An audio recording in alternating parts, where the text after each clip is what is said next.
वालेकुम everyone. So welcome back to back benches academy. तो आज की जो हमारी वीडियो है इसमें हम अपनी स्टार्ट कर रहे हैं कंजेनिटल हार्ट डिजीज़ को। तो कंजेनिटल का क्या मतलब हुआ, हमारी कोई भी जो डिज़ीज़ है वो है बाय बर्थ। और उसके बाद हार्ट डिज़ीज़ का क्या मतलब हुआ कि आपकी कोई भी हार्ट की डिज़ीज़। तो अब कंजेनिटल हार्ट डिज़ीज़ से क्या हुआ कि आपके हार्ट की वो डिज़ीज़ जो बाय बर्थ है पेशेंट के अंदर, आपके बेबी के अंदर है, तो वो क्या हो जाएंगी हमारी कंजेनिटल हार्ट डिज़ीज़। अब कंजेनिटल हार्ट डिजीज़ जो है ना, ये दो तरह की होती हैं। एक होती है राइट टू लेफ़्ट शंट वाली, और एक में होता है लेफ़्ट टू राइट शंट। अब होता क्या, ये देखें, ये आपका फ़र्ज़ करें आपका जो ना हार्ट का वेंट्रिकल्स हैं, ये उनके दरमियान सेप्टेशन है। तो अब क्या है, अगर आपका ये जो राइट साइड है, ये लेफ़्ट साइड है, अगर राइट से लेफ़्ट ब्लड जाना शुरू कर जाए अब नॉर्मली, मतलब कोई भी ऐसी पैथोलॉजी आ गई, कोई भी प्रॉब्लम हो गई जिसकी वजह से आपका राइट से ब्लड लेफ़्ट शंट होना शुरू हो जाए, लेफ़्ट जाना शुरू हो जाए, उसको हम कहेंगे राइट टू लेफ़्ट शंट। या फिर अगर आपका लेफ़्ट साइड से जाना शुरू हो जाए राइट साइड पे, तो इसको हम कहेंगे हमारा लेफ़्ट टू राइट शंट। अच्छा, अब हमें पहले से पता है कि हमारा जो right side of the heart होती है उसके अंदर हमारा जो ब्लड होता है उसके अंदर ऑक्सीजन नहीं होती, तो हमारा कौन सा होता है, डीऑक्सीजनेटेड ब्लड। और इधर जो हमारा लेफ़्ट साइड पे आता है वो होता है हमारा ऑक्सीजनेटेड ब्लड। अब अगर हम मतलब हम पढ़ रहे हैं अपनी कोई भी कंडीशन जिसमें हमारा क्या हो रहा है, राइट टू लेफ़्ट शंट, उसमें क्या हो रहा है, हमारा डीऑक्सीजनेटेड ब्लड जा रहा है इनटू द ऑक्सीजनेटेड ब्लड। अब इसकी वजह से क्या हुआ, आपका यहाँ पे जो ब्लड आएगा, जो मतलब पहले से ऑक्सीजनेटेड है, उसमें क्या हुआ, जब आपका डीऑक्सीजनेटेड ब्लड बढ़ेगा तो ये क्या कर देगा, आपके साइन एंड सिम्टम्स प्रोड्यूस करेगा। अच्छा, अब ये जब आपका ब्लड इधर जाएगा ना, ऑक्सीजनेटेड के अंदर मिक्स होगा आपका डीऑक्सीजनेटेड, तब आपको जो सिम्टम नज़र आएगा ना, मतलब मोस्ट कॉमनली वो क्या हो जाएगा, आपका साइनोसिस। साइनोसिस अब किसे कहते हैं, मतलब आपकी जो है ना बेबी की स्किन जो है वो आपकी कौन सी हो जाएगी, ब्लू स्किन या फिर डस्की ब्लू कलर। ठीक है। अब साइनोसिस होती कब है, मतलब ऐसे तो नहीं है, अब ये है कि शुरू शुरू में अगर फर्ज करें यहाँ पे आपका डीऑक्सीजनेटेड ब्लड जा रहा है, कम थोड़ा थोड़ा से जा रहा है इधर ऑक्सीजनेटेड में, तो आपकी साइनोसिस नहीं होगी। साइनोसिस आपकी कब होगी, जब आपका ब्लड जो है वो 5 mg पर डेसीलीटर डीऑक्सीजनेटेड ब्लड इसके अंदर आ जाएगा। मतलब जो आपके टिश्यूज़ की तरफ ब्लड जा रहा है ना, उसके अंदर डीऑक्सीजनेटेड ब्लड की जो वैल्यू है वो कितनी हो जाए, 5 mg पर डेसीलीटर, तब आपके ये साइनोसिस होनी शुरू हो जाएगी। अब साइनोसिस की बेस पे वही हमारी जो राइट टू लेफ्ट शंट हो रही है, इसमें क्या हो रहा है, हमारा डीऑक्सीजनेटेड ब्लड जा रहा है इसके अंदर, मतलब यहाँ पे हमारी जो है डीऑक्सीजनेटेड की वैल्यू जो हमारी लेफ्ट साइड पे है वो बढ़ती जाएगी। तो अब इसके बढ़ने की वजह से आपकी साइन ये जो है ना साइनोसिस हो जाएगी। तो हमारी जो राइट टू लेफ्ट शंट वाली डिजीज़ हैं उनको हम क्या कहते हैं, ये वाली जो हमारी हैं साइनोटिक हार्ट डिजीज़, मतलब इनके अंदर आपकी क्या हो रही है, साइनोसिस हो रही है। और जो आपकी लेफ़्ट टू राइट शंट है, इनमें अब क्या होगा, आपका डीऑक्सीजनेटेड ब्लड तो नहीं ना आया, आपका तो क्या ऑक्सीजनेटेड ब्लड, डीऑक्सीजनेटेड ब्लड की वैल्यू ही नहीं आई, तो आपकी इसको क्या कहेंगे हम, ए साइनोटिक हार्ट डिजीज़। तो अभी हम जो आप यहाँ पे अपनी स्टार्ट करने शुरू कर रहे हैं ना, वो है हमारी राइट टू लेफ्ट शंट। अब राइट टू लेफ्ट शंट के बारे में इन्होंने बता दिया, इनको हम क्या कहते हैं, ब्लू बेबीज़ कहते हैं। और उसके बाद ये आपका ना, आपको बाज़ औक़ात जो है ना कुछ ऐसी सीवियर डिजीज़ भी होती हैं जो आपको इवन माँ के अभी बच्चा पेट में ही है तो आपको नज़र आनी शुरू हो जाती हैं, आपको उसकी ब्लू स्किन जो है ना वो आपको नज़र आनी शुरू हो जाती है। लेकिन कुछ ऐसी होती हैं जब आप बच्चा पैदा हुआ, पैदा होने के फ़ौरी देर बाद उसकी साइनोसिस शुरू हो गई। तो कुछ ऐसी भी हैं जो आपकी मतलब है कि बच्चा पैदा हो गया तो 3 4 5 दिन बाद आपके सिम्टम्स, ये ब्लू स्किन जो है ये आनी शुरू हो जाएगी। तो मतलब डिफरेंट है ये। अभी जो हम अपनी पढ़ रहे हैं ना, इसके अंदर साइनोटिक हार्ट डिजीज़ जो है, इसमें सबसे ज़्यादा इंपॉर्टेंट है हमारी ये टेट्रोलॉजी ऑफ फैलेट।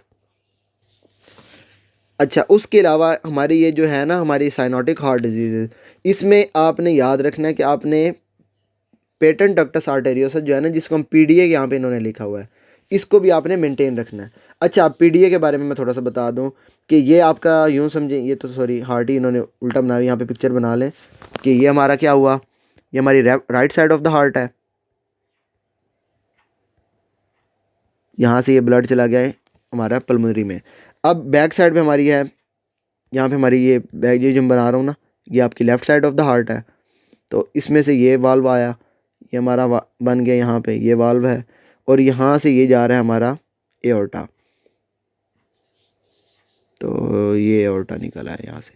अब क्या होता है कि जो आपका पल्मोनरी ट्रंक है ना, उसकी ये जो बाइफर्केशन वाली एरिया, ये वाला एरिया जहाँ पे वो बाइफर्केट कर रहा है, दो मतलब ब्रांचेस बना रहा है, यहाँ से एक ब्रांच निकलती है और वो आपकी अटैच हो जाती है एओर्टा के साथ। ये होती क्या है, ये आपकी, इसको हम क्या कहते हैं, डक्टस आर्टेरियोसिस। अब नॉर्मली क्या होता है, जब आपका बच्चा है अभी माँ के पेट के अंदर है, तो उसके अंदर अब क्योंकि हमारे लंग्स काम नहीं कर रहे होते, तो उसकी वजह से क्या होता है, वहाँ पे आपकी रेजिस्टेंस बढ़ी हुई होती है।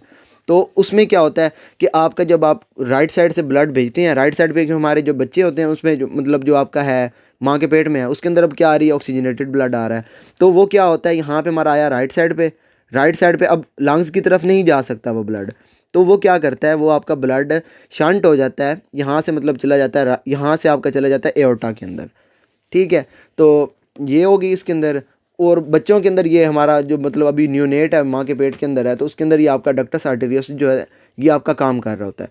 लेकिन जैसे ही आपका बच्चा जो है पैदा होता है, तो उसमें क्या होता है कि आपकी अभी हमारे जो है लंग्स काम करना शुरू कर देते हैं। और उसके अलावा मतलब अभी हमारी स्ट्रेस प्रोड्यूस हुई, तो हमारे यहाँ पे जो है प्रोस्टाग्लैंडिन्स वगैरह रिलीज़ होते हैं। तो उस तो अब क्या होता है, आपके जब बर्थ हुई तो उसके बाद आपके क्या है, लंग्स काम करना शुरू कर देते हैं। इसकी वजह से आपकी ऑक्सीजन जो है वो आपकी बढ़ जाती है बॉडी के अंदर। तो ऑक्सीजन बढ़ी और उसके बाद आपकी ये जो प्रोस्टाग्लैंडिन्स हैं ये आपके कम हुए, तो इसकी वजह से आपका क्या हो जाएगा, ये जो पीडीए है ना ये आपका क्लोज़ हो जाएगा, पीडीए क्लोज़। अब अगर इसको आपने ओपन रखना है, ओपन रखने के लिए आप क्या करें, पेशेंट को आप सॉरी इसको अगर आपने क्लोज़ करना है, तो मतलब अब पेशेंट जो है उसके अंदर आपका अभी भी ओपन है, तो अब आपने इसको क्लोज़ करना है। तो क्लोज़ करने के लिए हम जब ये होता है ना डक्टस आर्टेरियोस पेटेंट रह जाता है, तो इसमें आप देते हैं इंडोमेथासिन। तो ये क्या करता है, इसको क्लोज़ करता है। अगर आपने इसको ओपन रखना है तो इसमें क्या कर दें, आपको पेशेंट को प्रोस्टाग्लैंडिन्स दे दें। तो ये क्या करेंगे, आपके ये जो पीडीए है या फिर डक्टस आर्टेरियोस जो है उसको पेटेंट रखेंगे। ये क्या कर देंगे, इंक्रीज प्रोस्टाग्लैंडिन्स कर देंगी, तो आपका डक्टस आर्टेरियोस ओपन रहेगा। आगे पूरी की पूरी ये इसके ऊपर डिजीज़ है ये हमारी पीडीए, तो ये भी हम आगे पढ़ेंगे। लेकिन अभी के लिए आपने बस ये ना जेहन में रख लेना कि डक्टस आर्टेरियोस का काम क्या है। तो आगे हम अब मतलब टाइम्स आए कि बिना हम शुरू करते हैं अपनी टेट्रोलॉजी ऑफ फैलेट को। और उसके अलावा भी ये हमारी जो है ना ये साइनोटिक हार्ट डिजीज़ जो है, इनके 5 टीज़ हैं, ये 5 डिजीज़ यहाँ पे इन्होंने दी हुई हैं, ये सारी की सारी आपकी साइनोटिक हैं। तो सबसे पहले हम शुरू करते हैं अपनी टेट्रोलॉजी ऑफ फैलेट को। तो टेट्रोलॉजी ऑफ फैलेट में अब क्या है, फैलेट और उसके बाद टेट्रोलॉजी। टेट्रोलॉजी का क्या मतलब, वो टेट्रोलॉजी निकला आपका टेट्रा से, चार चीज़ें होंगी। तो ये वाली 4 चीज़ें होंगी, इसके अंदर क्या हो जाएगा, एक आपकी स्टीनोसिस हुई होगी, किसकी, आपकी पल्मोनरी जो है पल्मोनरी स्टीनोसिस हुई होगी। उसके बाद आपका स्टीनोसिस की वजह से यहाँ पे ये देखें, ये पिक्चर में इन्होंने सारा क्लियर किया हुआ, ये देखें, ये आपका है टेट्रोलॉजी ऑफ फैलेट का हार्ट। अब इसमें क्या है, ये देखें आप, ये आपकी पल्मोनरी है जो ब्लड लेके जा रही है, आपकी पल्मोनरी ट्रंक हो गई है वाली। तो इसमें अब क्या है, ये आपकी होगी स्टीनोज्ड। अब हमने पीछे देखा था रेजिस्टेंस हमारी बढ़ती कब है, रेजिस्टेंस जब हमारा ये वेसल का रेडियस कम हो जाए तो हमारी रेजिस्टेंस बढ़ती रहती है। रेडियस कम हुआ तो हमारी जो रेजिस्टेंस है ये ज़्यादा हो जाएगी। अब देखें आपकी स्टीनोसिस हुई, वेसल का जो अब लुमेन है, रेडियस है, वो तो कम हो गया। अब ये कम होने की वजह से हमारा जो है रेडियस यहाँ पे सॉरी रेजिस्टेंस जो है वो हमारी बढ़ जाएगी। अब क्या होगा यहाँ पे, जब आपका ब्लड आएगा ना वेना केवास के थ्रू आपके राइट वेंट्रिकल में आया, फिर आपके जो है यहाँ से ब्लड ने जाना था आपके पल्मोनरी ट्रंक में। तो अब क्या हुआ कि जब हमारा यहाँ पे है रेजिस्टेंस ज़्यादा है, तो यहाँ पे इसके अंदर एक और चीज़ होती है, यहाँ पे ये वीएसडी किसे कहते हैं, वेंट्रिकुलर सेप्टल डिफेक्ट। अब क्या होता है, वीएसडी की भी पूरी की पूरी डिजीज़ है वो आगे आएगी। अभी के लिए आपने बस ये समझ लेना कि आपके जो वेंट्रिकल्स हैं ना, वेंट्रिकल्स के अंदर कोई सुराख है, ठीक है, या फिर कोई एबनॉर्मल चैनल है जो क्या कर रहा है, आपका नॉर्मली तो ब्लड ने जाना था राइट से, आपके जाना था पल्मोनरी में, लेकिन वो क्या कर रहा है, आपके ब्लड को यहाँ से राइट वेंट्रिकल से भेज रहा है आपके लेफ्ट वेंट्रिकल में। तो अब यहाँ पे क्या, यहाँ पे ऊपर से आ रहा था ऑक्सीजनेटेड ब्लड, इधर से आ जाएगा हमारा डीऑक्सीजनेटेड ब्लड। ये हमारे जब मिलेंगे यहाँ पे, तो आपकी यहाँ पे अब क्या हुआ, इसके अंदर आपकी डीऑक्सीजनेटेड ब्लड आपका जो है वो 5 mg पर डेसीलीटर से ज़्यादा हुआ, तो वो आपके जब जाएगा एओर्टा के अंदर और उसके बाद आपकी सिस्टेमिक सर्कुलेशन के अंदर, तो आपकी डस्की ब्लू कलरेशन हो जाएगी बच्चे के अंदर। तो अभी के लिए ये, बाकी इसकी अगर ना ये हम बात करें इस क्या कहते हैं इसकी पैथोफिजियोलॉजी की, तो उसमें यही है कि आपकी ये पल्मोनरी स्टीनोसिस हुई, पल्मोनरी स्टीनोसिस की वजह से अब आपका एक और इसके अंदर सिम्टम क्या यहाँ पे आ रहा है कि आपका पल्मोनरी स्टीनोसिस की वजह से आपके राइट वेंट्रिकल को काम ज़्यादा करना पड़ रहा है। तो उसकी वजह से ये आपका राइट वेंट्रिकुलर की हाइपरट्रॉफी भी हुई होगी। और उसके बाद आपका एओर्टा जो है वो ओवरराइड किया हुआ होगा। ओवरराइड से क्या मुराद है कि क्या मतलब है, सॉरी, इसका मतलब ये है कि आपका जो एओर्टा है उसने तो निकलना है राइट, ये आपके लेफ्ट वेंट्रिकल से, लेकिन वो क्या होता है कि वो आपका राइट वेंट्रिकल के अंदर भी आ रहा होता है। तो इसकी अगर एक स्कीमेटिक डायग्राम यहाँ पे हम बनाए ना, तो ये आप ये समझ लें कि आपके ये हार्ट के वेंट्रिकल्स हैं। ये हो गया आपका राइट वेंट्रिकल, ये आपका लेफ्ट वेंट्रिकल। तो अब क्या है, यहाँ से आपकी ये निकलने हैं दो वेसल्स निकलनी है। तो ये हमारी होगी पल्मोनरी, ये होगी हमारी एओर्टा। तो ये हमारा फ़र्ज़ करें यहाँ पे ये हमारा बंद हुआ है। अभी क्या हुआ है, ये नॉर्मली अगर बात करें तो हमारा राइट वेंट्रिकल से चला गया पल्मोनरी सर्कुलेशन के अंदर, ठीक है, ये हमारी पल्मोनरी है। और इधर से लेफ्ट वेंट्रिकल से क्या होता है, हमारा जो ब्लड है वो चला जाता है एओर्टा के अंदर। अब क्या होता है इस डिज़ीज़ के अंदर कि आपका जो है ये एओर्टा, ये आपका लेफ्ट वेंट्रिकल के अंदर भी आ रहा होता है। ये आपका यहाँ पे, बल्कि इसका यहाँ पे कलर को यहाँ से साफ़ करते हैं इसको। तो इसमें क्या होता है कि आपका ये वाला, एक मिनट, ये आपका हो गया वेंट्रिकल, ये हो गया आपका वेंट्रिकल। तो अब इसमें क्या होता है, आपका ये जो पल्मोनरी है ना, पल्मोनरी वेसल का ल्यूमेन आपका कम हो गया। मतलब क्या हुआ, आपका यहाँ पे पल्मोनरी स्टीनोसिस हुई। अब उसके बाद आपका जो एओर्टा है वो भी आपका इधर आ रहा होता है वेंट्रिकल के अंदर। ये आपका वेंट्रिकल के अंदर आ गया, राइट वेंट्रिकल के अंदर। उसके बाद यहाँ पे क्या है, आपका स्टीनोसिस है, वो सॉरी आपका सेप्टल डिफेक्ट है यहाँ पे। और उसके बाद ये आपका एओर्टा भी राइट किया हुआ है। और उसके बाद ये वाली जो चीज़ है यहाँ पे आपकी राइट वेंट्रिकुलर की हाइपरट्रॉफी हुई है। तो ये 4 चीज़ें हैं इसके अंदर। अब क्या होगा, आपका जो ब्लड है वो डायरेक्टली एओर्टा के अंदर भी जा रहा होगा, यहाँ से आपका डीऑक्सीजनेटेड ब्लड, और उसके बाद यहाँ से मिक्स होके भी आपका जा रहा होगा इसके अंदर एओर्टा के अंदर। पल्मोनरी में हमारा कम जा रहा होगा। अब इसमें क्या हो जाएगा, जब आपका ब्लड जाएगा हमारी स्किन के अंदर, हमारे बॉडी के पास जाएगा, तो उसमें क्या हो जाएगी, आपकी डिकलरेशन शुरू हो जाएगी बॉडी की, और पेशेंट आपका जाएगा, ऑक्सीजन सैचुरेशन मतलब कम हुई ना, तो उसकी वजह से आपका जो है पेशेंट चला जाएगा साइनोसिस की तरफ। अब इसके क्लिनिकल फीचर्स की तरफ आते हैं। तो क्लिनिकल फीचर्स में सबसे पहले जो इम्पोर्टेंट है वो ये है कि आपकी ऑक्सीजन सैचुरेशन कम हो रही है बॉडी में, तो आपको हो जाएगा हाइपोक्सीमिया। उसके बाद पेशेंट जो है, अब ये हाइपोक्सीमिया तो हो गया पेशेंट को, अब पेशेंट जा रहा है साइनोसिस में, तो हमारे यहाँ पे साइनोसिस भी होगी पेशेंट को। उसके बाद अगर बात की जाए, पेशेंट आपका फेलियर टू थ्राइव, बॉडी की तरफ ऑक्सीजन कम जा रही है, उसकी ग्रोथ कम हो जाएगी, डेवलपमेंट कम हो जाएगी, तो इसको हम कहेंगे फेलियर टू थ्राइव। उसके बाद पेशेंट जो है आपका टैकीपीनिया शो करेगा। अच्छा, टैकीपीनिया क्यों, आपके ऑक्सीजन यहाँ पे कम है, बॉडी के अंदर ऑक्सीजन कम जा रही है, तो अब क्या होगा, आपकी जो है ना रिस्पायरेटरी ड्राइव वो बढ़ जाएगी, आप रिस्पायरेशन ज़्यादा तेज़ी के साथ कर रहे होगे, तो उसमें क्या हो जाएगा, आपको टैकीपीनिया हो जाएगा पेशेंट को। उसके बाद पेशेंट को होगा डिस्निया। अच्छा, डिस्निया ये जो है ये आपका होगा ऑन एक्सर्शन, मतलब जब वो कोई काम करेगा ना, ये आपका मतलब उसने कोई वर्जिश की, वॉक वगैरह किया, तो उसको हो जाएगा डिस्निया। तो उसके बाद पेशेंट जो है इसमें ना, ये एक स्टार मतलब यहाँ पे समझ लें, तो इसमें जो पेशेंट है उसको क्या हो जाएगा, एक तो हो गया डिस्निया। उसके बाद पेशेंट को होगी यहाँ पे क्लबिंग। क्लबिंग मैंने पिछली वीडियो में भी बताया था कि आपके जो नेल बेड्स हैं उनको जब आप जोड़ोगे आपस में तो एक डायमंड शेप आती है, तो वो अगर लॉस हो जाए तो हमारी क्लबिंग हो गई। उसके बाद पेशेंट जो है, क्योंकि ब्लड आपका जो है हार्ट के अंदर ज़्यादा आ रहा है, ज़्यादा मतलब स्टेसिस हो रही है इसकी यहाँ पे, तो इन्फेक्टिव एंडोकार्डाइटिस जो है इसके रिस्क भी पेशेंट के अंदर बढ़ा हुआ होगा। उसके बाद अब क्योंकि आपकी किडनी के पास ऑक्सीजन कम जा रहा है, तो पेशेंट जो है किडनी वहाँ से आपकी सिक्रीट करेगी एरिथ्रोपोइटिन्स वगैरह को, तो पेशेंट चला जाएगा पॉलीसाइथीमिया में, मतलब आपके आरबीसीज वगैरह वो बढ़ जाएंगे। और उसके बाद जो है आपका यहाँ पे आपको हो जाएंगे टेट स्पेल्स। ये टेट स्पेल्स क्या हैं ये भी हम यहाँ पे देखते हैं अभी। तो अभी यहाँ पे हमने क्या देख लिया, ये वाली 5 चीज़ें। इसके अलावा जो एक और इम्पोर्टेंट चीज़ है, अच्छा इसमें क्या हो जाएगा, जब माँ आएगी ना आपके पास, अभी मतलब बच्चा हुआ 3-4 दिन का, तो वो आएंगी आपके पास, कहेंगी कि मेरा बेटा जो है ना, ये मतलब जब दूध पीता है ना, तो ये क्या हो जाता है कि इसको पसीना आना शुरू हो जाता है। तो क्या कहेंगी, डायफोरेसिस आएगी, पसीना आना ऑन फीडिंग, ये वाला भी एक इसका सिम्टम है। उसके अलावा अब ये देखेंगे यहाँ पे हमारा प्रॉब्लम है इन सिस्टोल। सिस्टोल जब हमारा हुआ है तो हमारा क्या है, स्टीनोसिस की वजह से हमारा जो ब्लड है वो जा रहा है हमारा आपके लेफ़्ट वेंट्रिकल में। तो इसमें क्या हो जाएगा आपका, एक तो P2 सॉफ्ट हो जाएगा, P2 का साउंड आएगा ही नहीं, यूँ समझ लें। S2 आपका क्या हो गया, सिंगल S2 हो गया, और उसके बाद P2 सॉफ्ट हो गया, और उसके अलावा यहाँ पे आपका आएगा सिस्टोलिक इजेक्शन मरमर। जब इजेक्शन होगी ना सिस्टोल में, तब आपको मरमर आएगा।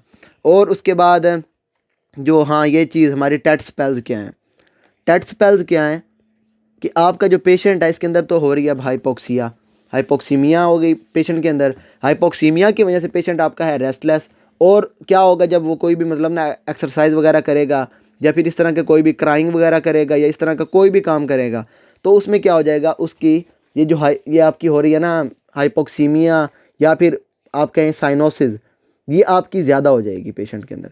पेशेंट के अंदर साइनोसिस ज़्यादा हुई, उसके अलावा पेशेंट जो है ये आपका गैस्पिंग करेगा, तेज़ी के साथ सांस ले रहा होगा।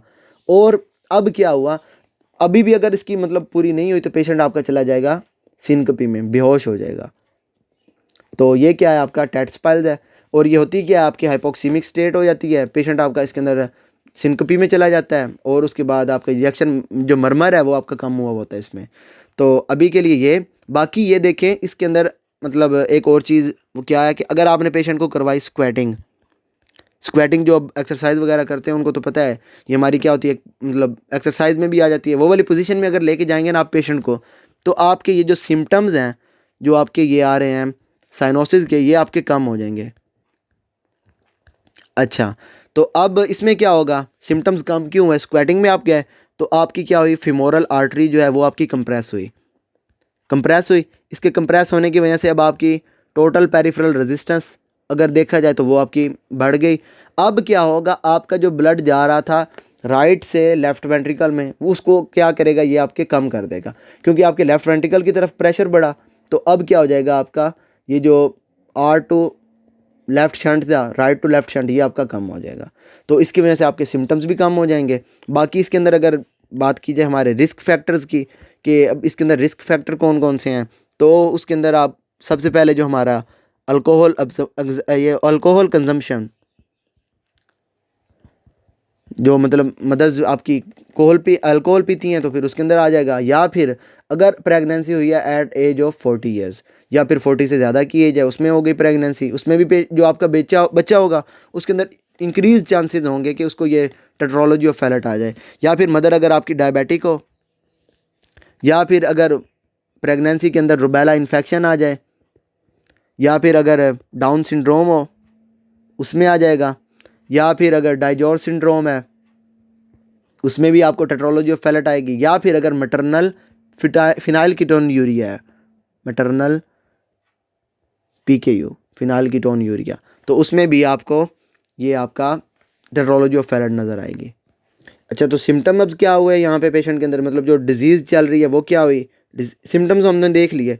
डिजीज़ में क्या है, सबसे पहले तो पल्मोनरी स्टेनोसिस है, दूसरे नंबर पे राइट वेंट्रिकल की हाइपरट्रॉफी हुई है, उसके बाद आपका ओवर राइडिंग एओर्टा है, और VSD है। अच्छा, ये जो VSD होता है ना, ये विद और विदाउट मतलब ASD भी हो सकता है इसके साथ।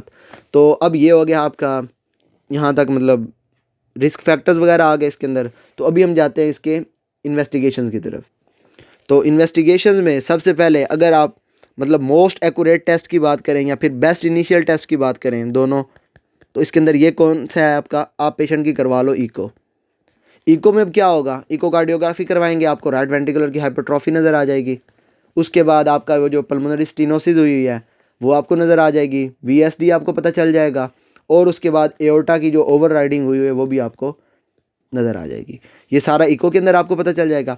इसके अलावा अगर आप करवाओ पेशेंट का चेस्ट एक्सरे, चेस्ट एक्सरे में क्या होगा, आपकी right side of the heart जो है वो बड़ी हुई है, ठीक है, राइट वेंट्रिकुलर हाइपरट्रॉफी है ना, तो उसकी वजह से अब क्या हो जाएगा, आपको जो हार्ट नज़र आएगा ना वो बूट शेप्ड हार्ट होगा। बूट शेप हार्ट यहाँ पे इन्होंने पिक्चर में भी दिखाया, ये देखें यहाँ पे, ये आपका हार्ट है, ये एक जैसे मतलब बूट बना होता है ना उसकी तरह बन जाएगा। तो ये आपका हार्ट जो है वो बूट शेप्ड हार्ट हो गया इसके अंदर। और उसके अलावा अगर बात की जाए इसके अंदर, तो आपकी जो पल्मोनरी मार्किंग्स है ना, पल्मोनरी वेस्कुलर मार्किंग्स, वो आपकी कम हो जाएंगी, डिक्रीज पल्मोनरी वेस्कुलर मार्किंग, ये सारा हो गया इसके अंदर। और अगर आप पेशेंट की करवाते हैं ECG, ECG में क्या होगा, ईसीजी में आपको राइट एक्सिस डेविएशन नज़र आएगी आपको। वो क्यों हुई? क्योंकि आपका राइट वेंट्रिकल जो है वो हाइपरट्रॉफिक है। अब इसमें क्या होगा, अगर आप बात करें लीड 1, 2 और एवीएफ की, तो आपकी जो लीड 1 है इसके अंदर क्या हो जाएगी, आपकी डेविएशन डाउनवर्ड आएगी और इन दोनों में आपकी पॉजिटिव आ जाएगी डेविएशन। तो ये वाली होगी इसमें। और बाकी इसके अंदर आप क्या करें, कार्डियक कैथेटराइजेशन भी कर सकते हैं पेशेंट की, तो उसमें भी आपको सारा पता चल जाएगा। तो ये वाली चीज़ होगी इसमें। बाकी अब हम आते हैं ट्रीटमेंट की तरफ। तो यहाँ पे ट्रीटमेंट, तो सबसे पहले जो इम्पोर्टेंट चीज़ है, जो हमने पहले भी ऊपर भी देखा कि इसके अंदर हमने क्या करना होता है, आपका पीडीए जो है उसको ओपन रखना है। तो उसके लिए सबसे पहले हमने क्या करना है, अपने पीडीए को ओपन करना है। तो पीडीए को ओपन करने के लिए प्रोस्टाग्लैंडिन E1। अब ये क्या होगा, ये क्या करेगी, आपकी पीडीए को ओपन रखेगी। तो और फिर आपकी जो है साइन एंड सिम्टम्स हैं वो कम आ रहे होंगे पेशेंट के अंदर। तो पीडीए का भी मैंने बता दिया कि ये यहाँ पे जो हमारी, ये फ़र्ज़ करें आपका जो एओर्टा है ना, ये निकल रहा है आपका राइट, आपके लेफ्ट वेंट्रिकल से। तो ये जो बाइफर्केशन होती है यहाँ से ये एक जा रहा होता है, ये पीडीए, इसको आपने ओपन रखना है। उसके बाद आप क्या करें, अब ये तो हो गया हमारा बेस्ट इनिशियल ट्रीटमेंट। सबसे पहले आपने क्या करना है कि आपने तो पहले पेशेंट का रखना है पीडीए को ओपन, और उसके बाद अब क्या करो, आप पेशेंट की ऑक्सीजन को बढ़ाओ, ऑक्सीजन बढ़ाओ, आपका ये काम होना चाहिए इसके अंदर। और उसके बाद आपने हाइपोक्सीमिया जो है उसको कम करना है, डिक्रीज हाइपोक्सीमिया। ये आपके दो मतलब मेन गोल्स हैं इसके अंदर। तो अब सबसे पहले तो ये हो गया, हमने पीडीए को ओपन रख दिया। उसके अलावा अगर बात कीजिए, हमारे पेशेंट के अंदर आ रहे थे टेट स्पेल्स। तो टेट स्पेल्स में क्या था, हाइपोक्सीमिक स्टेट थी पेशेंट की, पेशेंट सिनकपी की तरफ जा रहा था। तो आपने क्या करना है, पेशेंट को ऑक्सीजन दे देनी है इसके अंदर। उसके अलावा बीटा ब्लॉकर दे दें पेशेंट को। और उसके अलावा पेशेंट को अगर आप लेके जाएंगे नी चेस्ट पोजीशन में, तो उससे भी आपकी जो है टेट स्पेल ये भी आपका कम हो जाएगा। या फिर आप मॉर्फिन वगैरह पेशेंट को दे दें, तो उसके अंदर क्या हो जाएगा, आपकी सिंपैथेटिक एक्टिविटी जो है वो कम हो जाएगी, तब भी आपका जो पेशेंट है ना वो रिकवर हो जाएगा। उसके अलावा अगर आप बात करें ये आयरन सप्लीमेंटेशन की, पेशेंट को क्या करें, आप आयरन सप्लीमेंट दे दें। अब क्या हो रहा था, हमारा जो पेशेंट है वो पीछे डिस्नी ऑन एक्सर्शन दे रहा था, इसमें क्या हो जाएगा, आयरन सप्लीमेंट देने की वजह से हो सकता है कि उसकी जो है ये एक्सरसाइज इनटॉलरेंस जो थी वो आपकी थोड़ी सी मतलब इम्प्रूव हो जाए। तो इसमें क्या हो जाएगा, एक्सरसाइज टॉलरेंस जो है वो प्रोड्यूस हो जाएगी पेशेंट के अंदर। तो उसके अलावा अब क्योंकि इसके अंदर हो रही है पेशेंट की वो पॉलीसाइथीमिया हो रहा है, तो आप क्या कर दें, आरबीसीज कम कर दें ब्लड के अंदर से। तो उसमें क्या कर दें आप, फ्लैबोटोमी। और इसके अलावा इन्फेक्टिव एंडोकार्ड, ये हमारी जो है इन्फेक्टिव एंडोकार्डाइटिस उस वो भी मतलब ज़्यादा हो रही है। तो इसमें आप क्या कर दें, आप एंटीबायोटिक्स प्रोफाइलैक्सिस में देना शुरू कर दें पेशेंट को, ताकि इन्फेक्टिव एंडोकार्डाइटिस जो है उसके रिस्क तो कम होना। उसके अलावा अब ये तो हो गया हमारा, मतलब हमने तो ये तो मतलब कर दिया, थोड़ा थोड़ा सा मेडिकेशन दे दी पेशेंट को क्या क्या करना है। लेकिन हमारा काम जो है वो तो अभी का वैसे ही है। ना हमारा एओर्टा कुछ ठीक हुआ, ना हमारी ये स्टीनोसिस कुछ ठीक हुई, कुछ भी नहीं, ना हमारा वेंट्रिकल सेप्टल डिफेक्ट ठीक हुआ, कुछ भी नहीं हुआ। अब हमने क्या करना है, पेशेंट की करनी है सर्जरी। तो सर्जरी के लिए यहाँ पे ये जगह बना लेते हैं यहाँ पे। तो सर्जिकल मैनेजमेंट में क्या होगा, मैनेजमेंट में तो इसमें जो है ना हमने क्या करना है, दो है। एक हम पैलिएटिव कर लें अगर, ठीक है। पैलिएटिव में क्या है, अगर यहाँ पे इसके अंदर दो आ जाती हैं आगे, एक होगी डेफिनेटिव और दूसरी क्या होगी हमारी टेम्परेरी। अब डेफिनेटिव में क्या करेंगे हम, कि हम यहाँ पे ना एक शंट बना देंगे। शंट क्या करेगा, हमारा सब क्लेवियन जो आर्टरी है ना वो हमारी अटैच कर रहा होगा, साथ ही हमारी सब क्लेवियन जो है वो अटैच कर देगा हमारी पल्मोनरी आर्टरी के साथ। अब इसकी वजह से क्या हुआ, सब क्लेवियन के अंदर भी क्योंकि मतलब मिक्स्ड ब्लड था, वो चला जाएगा हमारा पल्मोनरी आर्टरी की तरफ। अब हमारे क्या किया हमने, पल्मोनरी जो है ब्लड उसको हमने बढ़ा दिया।